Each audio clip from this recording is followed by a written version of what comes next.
Aku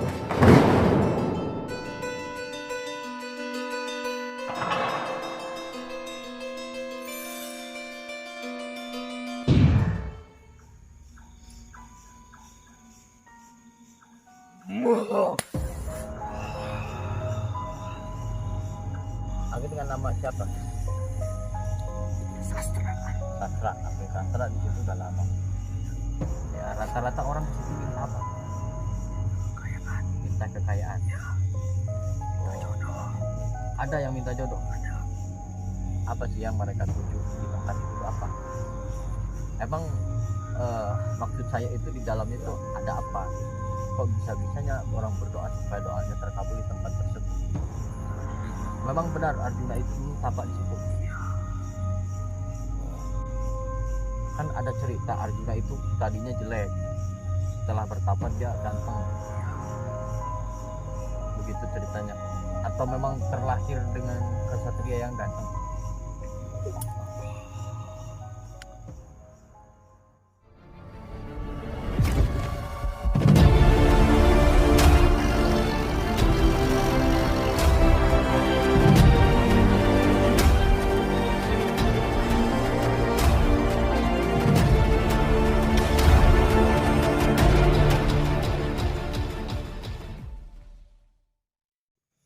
Assalamualaikum warahmatullahi wabarakatuh.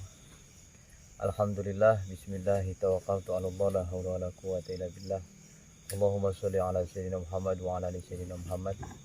Pada kesempatan malam ini alhamdulillah bisa kembali membuat konten ya, karena banyak kesibukan minggu-minggu ini kita tidak bisa membuat konten, dan ini juga tidak terlalu sering ya, dikarenakan banyak kesibukan yang lain. Jadi mohon maaf untuk semuanya. Alhamdulillah pada kesempatan malam ini kita akan sedikit berbincang, mengungkap misteri atau menelusuri ya, tempat yang mana minggu yang lalu telah kami kunjungi ke sana, yaitu di desa Indra Rahayu ya. Jadi ada bukit yang namanya Bukit Indra Kila di situ. Nah, ada di bukit itu jadi beberapa gua ya. Ada 1 2 sampai ke 5 4 7 ya. Dan itu kita alhamdulillah selesai sampai ke atas, dan masih banyak yang nggak kelihatan atau belum terbongkar dari tempat tersebut. Meskipun kita rasakan masih banyak di situ tempat-tempat yang memang kita anggap itu adalah di luar nalar gitu, karena melihat batunya lain dari batu biasanya, dan juga hawanya yang lain dari biasanya gitu. Jadi bukit tersebut mungkin menyimpan beberapa misteri di dalamnya ya, yang terkubur beberapa ratusan tahun bahkan ribuan tahun yang lalu. Namun kita tidak akan menelisik sejauh itu, namun kita akan sedikit menceritakan tentang satu gua, yaitu gua Arjuna Sasrabahu. Jadi bukan Sasrabahu ya. Jadi yang pertama itu gua Arjuna Minturaga Rarabi ya. Minturaga Rarabi ini adalah gua kedua daripada yang pertama itu. Yang bawah ada yang namanya gua Hayam ya, gua Hayam. Terus yang ke atasnya ini ada gua Arjuna Minturabi gitu. Minturaga ya. Jadi di sini menyimpan beberapa misteri yang ceritanya banyak sekali. Ada yang mengatakan bahwa benar-benar Arjuna pernah ada di situ. Lalu ada yang mengatakan bahwa salah satu tokoh yang bertapa di tempat itu, dan banyak pengunjung secara hiburan atau secara resmi ya, yang ingin melakukan ritual atau yang mempunyai hajat tertentu, tentang bisa jadi tentang pengasihan, tentang yang lainnya, karena melihat jejak di situ banyak persembahan-persembahan yang dipersembahkan untuk tempat itu. atau untuk makhluk yang ada di situ, serupa telur dan juga rokok, pisang dan lain-lain di situ banyak. Apalagi kalau malam Jumat Kliwon gitu, malam Jumat Kliwon. Mungkin tidak jauh dan tidak lebih adalah tata cara berdoa zaman dulu gitu. Kalau kita bahasakan itu tata cara berdoa zaman dulu. Dari zaman dulu sampai sekarang itu hidup manusia tak lepas dengan berdoa atau munajat ya, meminta kepada Sang Kuasa gitu. Namun pada zaman dulu ini tidak ada pembimbing kepada siapa harus meminta dan kepada siapa harus memuja. Nah, zaman sekarang ini sudah jelas dan sudah tertera, silahkan memilih agama masing-masing, ada penuntun untuk meminta dan memuja dan untuk sandaran kita berkehidupan di dunia ini. Jadi ada yang beragama Hindu, ada yang beragama Islam, Kristen dan lain-lainnya, ya silahkan saja gitu. Tapi bagi saya sendiri adalah agama Islam, itu di dalam ajaran Islam ya tidak ada yang namanya sesajen dan lain-lainnya gitu. Tapi kalau kegaiban sangat dijunjung dengan luar biasa di agama Islam, karena yang maha gaib itu adalah Tuhan kami, yaitu Allah Subhanahu wa taala.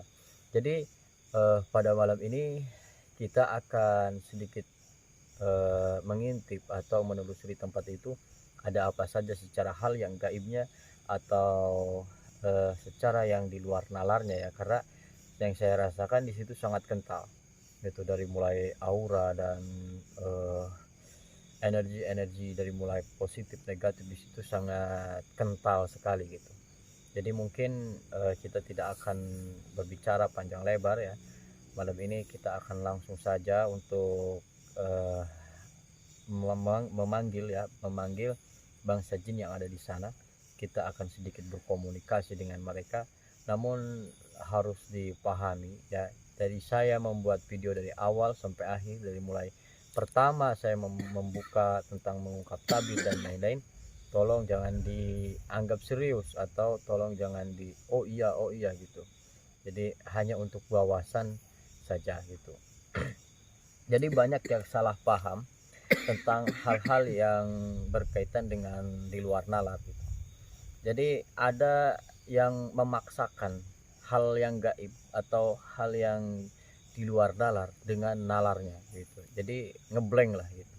Sebenarnya hal gaib itu masuk logika kalau lurus gitu. Jadi kalau kata guru, apabila otaknya sudah beriman maka gaib itu masuk logika gitu. Namun banyak yang menentang atau meskipun mengerti tentang hal gaib, cuman dalam beberapa bagian praktek tentang hal yang gaib menolak karena tidak sesuai dengan prinsip dirinya atau hawa nafsunya gitu. Jadi bagi siapapun yang menonton, untuk itu kami di sini hanya sebatas hiburan dan wawasan. Kalau ada baiknya ya ambil, kalau ada jeleknya singkirkan jauh-jauh gitu. Nah, untuk mediator sendiri sebenarnya itu bukan kesurupan ya. Jadi mediator itu tergantung permainan mediatornya. Kalau saya katakan itu adalah permainan gitu. Jadi mediator itu orang yang sudah bisa mediator, bahasanya yang sudah bisa berarti orang itu dilatih kan, orang itu dilatih, dan tidak, orang lain tidak bisa menjadi mediator gitu kan, tidak bisa.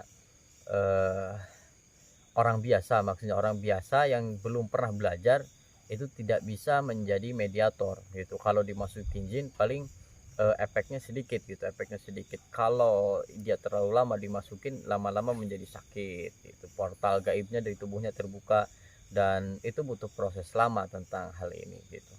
Jadi yang mediator itu sadar ya, sadar, tapi sadarnya itu tergantung kapasitas kemampuan yang ngisinya atau bangsa jinnya dan juga seseorang mediator itu. Jadi kesadarannya itu terbagi menjadi ada yang 20%, ada yang 50%. Kalau orang yang baru-baru paling 80%, nggak sadarnya itu 20% gitu. Ya begitulah. Jadi itu adalah pelajaran untuk menyampaikan sebuah bisikan atau pembicaraan dari apa yang dimasukkan. Jadi dia mampu berbicara atau mampu menerima informasi dari bangsa jin tersebut melalui batiniahnya, seperti itu, melalui tubuh raganya yang dimasukin oleh bangsa jin gitu kan. Nah, ada juga yang bertanya-tanya kenapa bangsa jin itu kok bisa berbicara modern. Jadi kalau bahasa-bahasa sekarang ini bisa tahu ini, tahu itu ya, kalau diajak ngobrol itu bisa yang bahasa Indonesia. Ya itu kan tergantung mediatornya gitu. Ya terserah mediator mau menyampaikan bahasa Sunda, bahasa Indonesia, ya terserah gitu. Tapi itu juga kalau masih bisa terkontrol gitu sedulur. Jadi kalau masih bisa terkontrol, dia bisa mengolah bahasa. Tapi kalau sudah ngeblank, intinya 10% kesadarannya atau 5%, nah itu baru agak kaku untuk mengolah sesuatu hal di dalam dirinya itu ya. Saya pernah jadi mediator, saya tidak menyalahkan mediator, namun saya mengambil garis tengahnya apa yang saya rasakan dan apa yang menjadi pengalaman. Ternyata mediator itu adalah sebuah permainan api di dalam diri kita ini. Jadi manusia itu biasa main api dan main air, itu biasa gitu. Jadi ini adalah kesenian lah, kita anggap hiburan saja. Langsung saja ya, saya menjelaskan sedikit tentang mediator karena banyak hal yang harus saya sampaikan.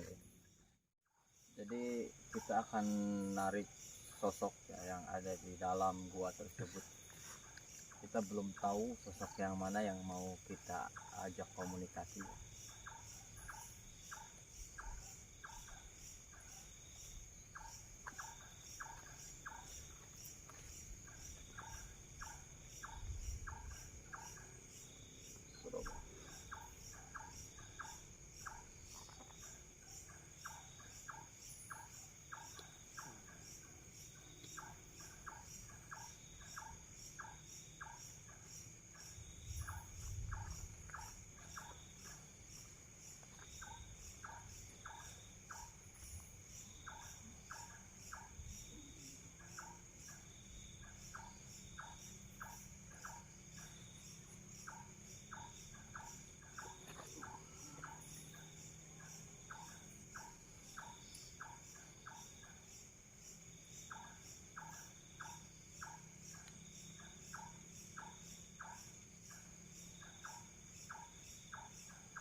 Bisa duduk, bisa ngobrol. Hah? Jadi adalah sosok orang tua. Kita berkomunikasi dengan sosok yang cukup lama, atau kalau gambaran bahasa manusianya ini udah kakek-kakek.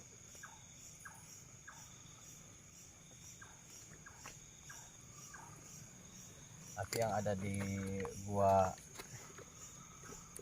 itu udah lama di sana. Udah lama. Aku dengan nama siapa? Sastra. Aku Sastra di situ udah lama. Ya. Jadi bisa dipastikan aku ini tahu apa yang ada di dalam gua tersebut secara bangsa. Aku sendiri dari golongan bangsa Jin. Bisa aku ceritakan? Kenapa? Tidak semuanya. Sebagian saja. Saya pengen tahu kenapa tempat itu selalu dijadikan tempat ritual, maksudnya berdoa atau munajat sama yang maha kuasa gitu.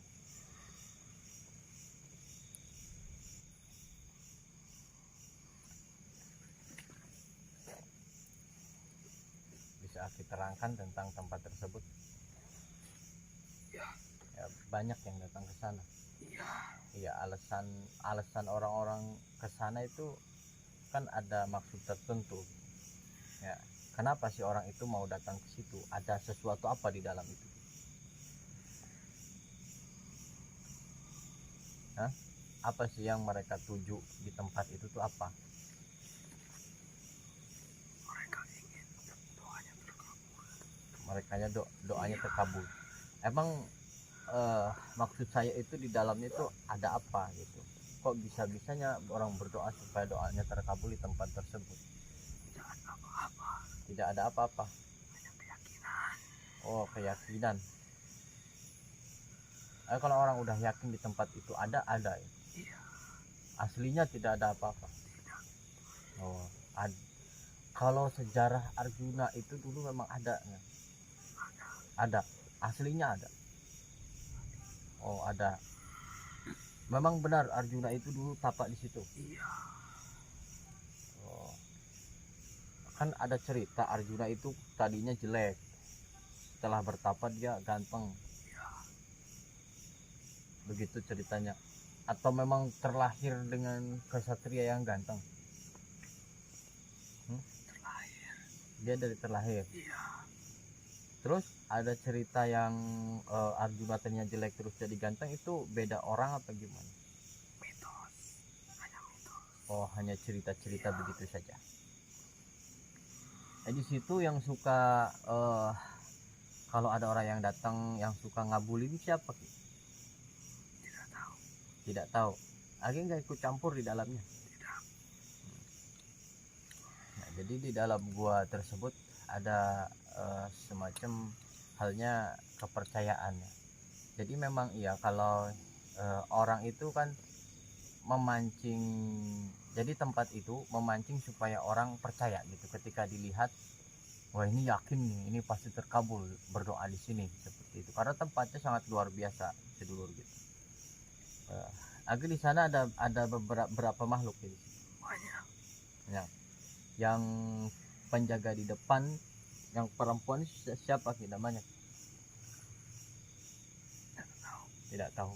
Nah, itu di gunung semuanya, di bukit itu kerajaan apa gimana gitu? Banyak kerajaan. Banyak kerajaan. Saya tahu tentang hal-hal yang ada di situ. Bisa diceritakan lagi? Ya, rata-rata orang ke situ minta apa? Minta kekayaan. Minta kekayaan. Ya. Oh, Jodoh. ada yang minta jodoh. Ada. Jadi kalau ada yang minta kekayaan ke sana gitu. Ada yang minta jodoh. Jadi jodohnya sulit ya. Jadi dia tirakat di sana gitu. Gitu Ki. Ada bangsa jin yang tapak di sana juga enggak? Ada. Oh, jadi sedulur gini ya, jadi bukan hanya bangsa manusia yang suka bermunajat atau bertapa ya. Jadi bangsa jin juga bertapa, dia mencari ilmu. Ya begitu Ki. Iya. Jadi ada, kalau bangsa manusia ada yang lama di sana enggak? Tidak. Oh, paling lama berapa hari itu? 7 hari itu paling lama diam di situ. Iya. Oh. Diamnya tuh ngapain? Tapa itu isinya apa itu? Biasanya orang itu isinya apa? Karena kan bangsa jin itu kan mampu menangkap niat seseorang gitu kan dari pancaran energi cahayanya gitu kan. Ya rata-rata negatif apa positif ya? Negatif. Rata-rata negatif. Iya. Kan kalau misalkan orang sini ya atau orang sekarang itu banyak kan agama Islam ya, dengan mengatasnamakan Allah, dengan bismillah, dengan syahadat seperti itu. Nah itu bagaimana sih dengan itu semua? Tidak kelihatan. Yang kelihatan itu niat yang paling dalamnya yang muncul ya, itu. Kira-kira kalau tapak di situ dibutuhkan berapa lama menurut bangsa jin ini? Lama sekali, tidak terhitung. Oh, jadi kalau untuk lamanya tidak bisa diperkirakan ya. kalau sampai dia benar-benar memang terwujud hasilnya di situ. Ada nggak Ki yang suka perempuan datang ke sana? Ada. Ada dari daerah jauh-jauh ya. Iya. Agi tahu sangkutannya gua itu dengan gua yang lainnya itu kan banyak gua juga. Tahu nggak? Ada sangkutannya nggak?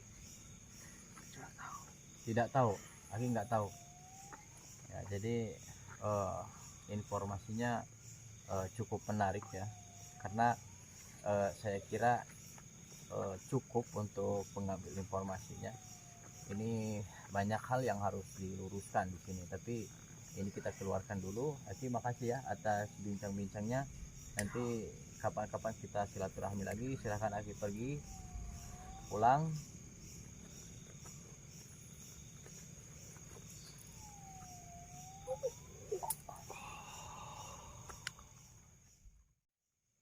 Alhamdulillah kita sudah berbincang-bincang ya dengan bangsa jin yang ada di sana.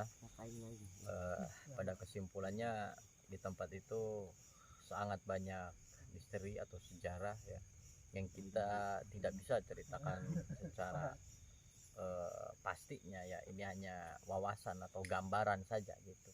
Dan juga ucapan dari bangsa jin itu tidak boleh dipercaya 100%, tidak boleh gitu. Jadi hanya kisi-kisi lah, ibaratkan kisi-kisi gitu.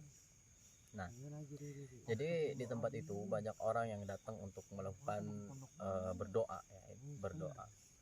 Entah berdoanya kepada siapa saya nggak tahu gitu. Jadi pada intinya di tempat itu banyak sesajen-sesajen atau jejak-jejak daripada orang-orang yang suka ke situ. Pada intinya apapun prakteknya, apapun bacaannya ya, yang ada pada bahasa Jawa atau disebut Kejawen atau yang disebut dengan Sunda Wiwitan, yang ada ajian-ajian di daerah Sunda ini, atau bahasa Arab ya, pada intinya satu, yaitu berdoa kepada Yang Maha Kuasa gitu. Nah, saya suka berkeliling atau mengobrol dengan orang-orang yang sepuh, orang-orang yang tua di daerah saya sendiri atau di luar kota ya. Jadi pada intinya meskipun ternyata kita ini hanya terhipnotis oleh bahasa sebenarnya ya, karena tolak ukur kita kalau aksaranya Arab atau ngobrolnya Arab, baik, bagus, benar itu kan. Tapi kan itu belum tentu, itu hanya bahasa Arab itu. Apa bedanya dengan bahasa Indonesia? Hanya berbeda huruf saja dan berbeda pengucapan saja begitu. Jadi pada intinya yang saya amatin ini semuanya adalah berdoa kepada Allah. Mereka lurus-lurus kok, jadi berdoa kepada Allah. Meski saya pernah menemukannya itu salah satu ajian atau salah satu keilmuan dalam sebuah amalan kejawen itu yang sifatnya ekstrim ya. Jadi sedikit apa ya, dia bukan bertawakal tu Allah, tapi lebih ke tawakal kepada khodam-khodam. Nah ini ya yang jadi yang perlu digarisbawahi gitu. Jadi mungkin itu yang harus kita jauhi ya, harus yang kita jauhi. Jadi kalau kita nerima amalan baik dari bahasa Kejawen atau bahasa Indonesia atau bahasa Sunda atau bahasa Arab, mestinya kita lihat-lihat dulu tuh gitu, lihat-lihat dulu. Maka dari itu orang tua saya dulu sering mengatakan kalau mau belajar hal kebatinan itu harus ngaji dulu. Jadi ya begini yang saya alami, jadi harus ngerti dulu tentang bahasa Arab ya, wawasan-wawasan gitu. Jadi agar kita ini nggak keblinger gitu, nggak keblinger memahami sebuah amalan itu. Wah ini terkadang bahasa Arab juga ada yang ngawur juga gitu, ada yang ngawur juga. Misalkan tawakaltu Allah, kan harusnya tawakaltu Allah la haula wala quwata illa billah. Tapi ada bahasa lain yang tawakaltu ya khodam hadhil asma. Jadi dia bertawakal kepada khodam-khodam itu. Nah, jadi pada intinya ada bermacam-macam variasi tentang berdoa itu, tentang berdoa. Melakukan tirakat atau tapa berata itu bukan sesuatu hal yang baru sebenarnya, itu sudah ada sejak zaman dulu gitu. Seperti halnya eh, Nabi dulu itu akan menerima wahyu, beliau melakukan tahanus dulu ya di Gua Hiro selama 15 tahun ya. Kalau zaman sekarang di bahasa Jawa ini namanya tapa brata gitu. Jadi hanya berbeda bahasa dan berdiamnya saja yang berbeda gitu.